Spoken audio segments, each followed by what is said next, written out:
Threshold 5 brings us life. What is life? Though there may be many other life forms in the universe, we can only study those that emerged on our planet. So from now on, we focus on our home planet, the Earth.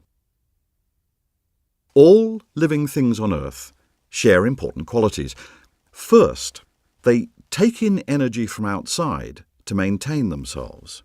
This is metabolism. Second, they all seem to constantly try to balance the conditions inside and outside themselves in order to survive as long as possible. This is called homeostasis.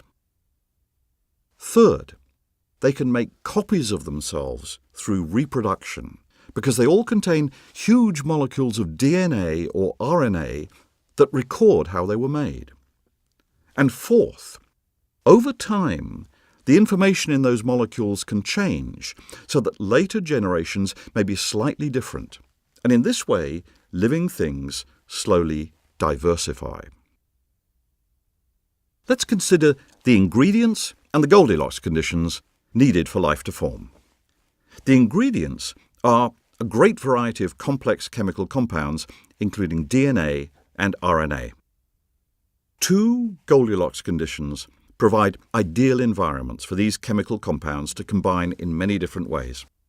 First, you need energy to fuel those chemical reactions, but not too much, since that would just blast molecules apart. And second, you need a liquid. That's because it's hard for atoms to link up in gases where they are too far apart, or in solids where they can't move very much. So where could we find these Goldilocks conditions? Well, liquids can only exist in a narrow range of temperatures. If the temperature's too high, like right next to a star, then liquids turn into gases. If the temperatures are too cold, like in deep space, liquids turn into solids. Some rocky planets or moons are just the right distance from their suns to have lots of liquid water. They also have the right amount of energy to encourage chemical reactions.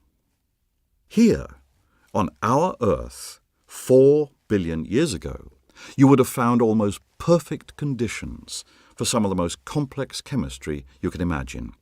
That chemistry led to life.